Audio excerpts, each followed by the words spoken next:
What's up, guys? This is a review of Bleach, Chapter 6. 6. 6. Sorry about that.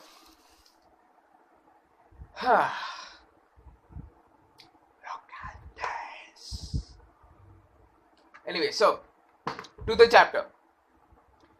We have the death of my favorite Quincy, Askin. That guy was awesome, but he had to go. I respect the fact that Kubo let him go.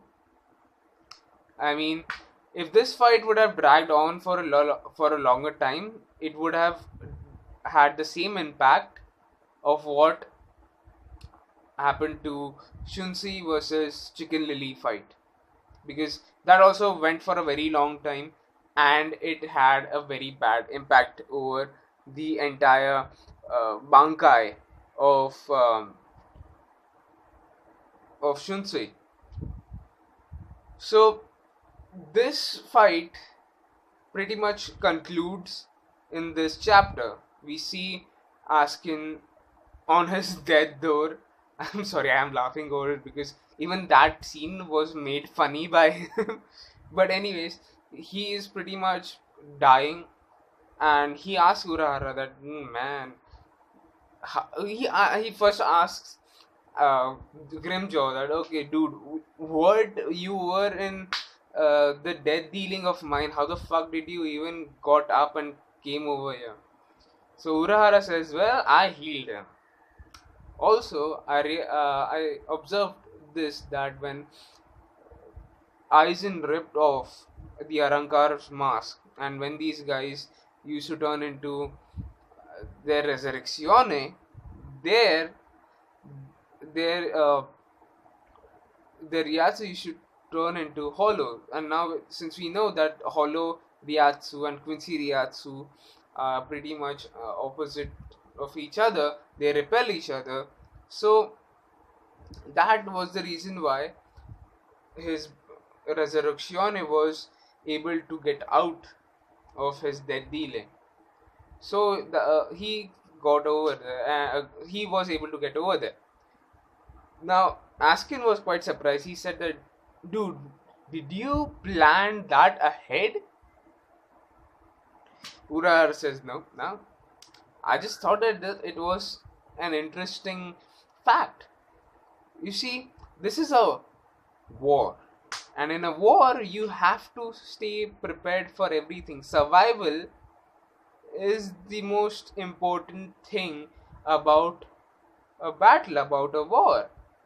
And I, as a person, I think of a thousand scenarios, a thousand what if scenarios, so that I won't have to deal with a situation where I would get caught with my pants down.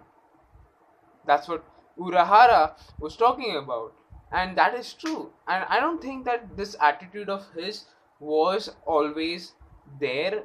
I believe that it was because of Aizen fucking him up.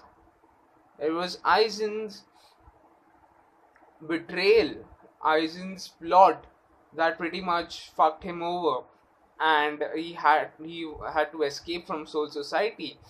Uh, Yoroichi, the Wizards, everyone had to leave the Soul Society as criminals because because of Aizen, and Urahara was the one who couldn't see that coming, and I believe that is the reason why Urahara's attitude towards any situation is to think of a thousand scenarios. So what we see is that the gift ball now is shrinking. Askin explains that since my power, since I am dying, a subconscious lock which used to protect myself, which used to protect Askin himself from killing himself with his own power, is now uh, is now opening. His lock is no longer there anymore.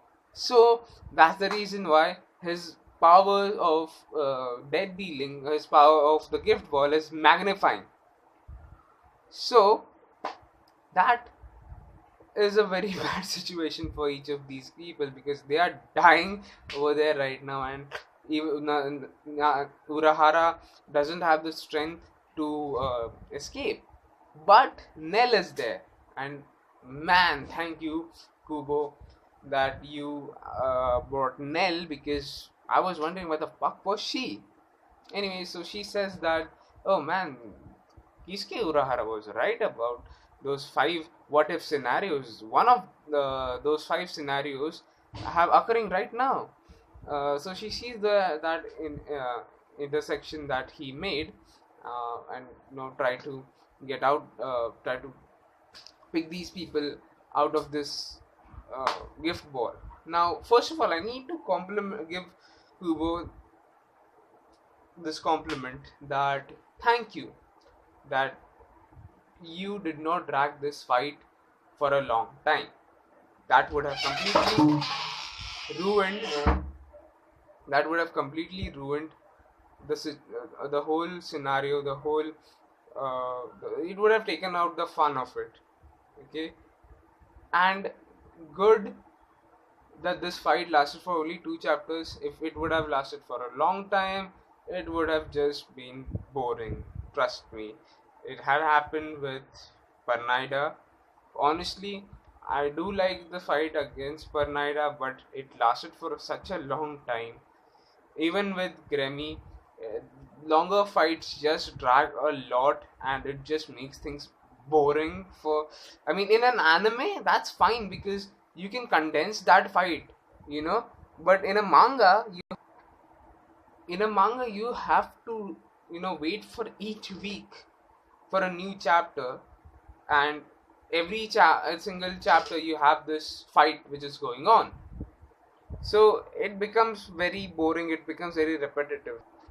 So it was good to see that Kubo knew where to stop and not push as much as he wanted or as much as he could. So good job, Kubo. Thank you. Thank you. That actually kept the dignity of both these characters. Thank you. Also, Urahara did mention that he won't be able to make it. I don't know, was he being sarcastic or was he serious about it? Because I want to see more Urahara. I want to see what else his Bankai could do. Hopefully, he doesn't die. I mean, he's one of those so awesome characters that you just make him stand over there and he will be awesome. So I don't want him to die. The other thing which happens is they go to the fight of Yami 2.0 versus Hitsugaya. Yeah, I am not a fan of Hitsugaya. Just making it clear. Anyways, the good part about that was the epic entrance of Zaraki. I'm looking forward for that fight.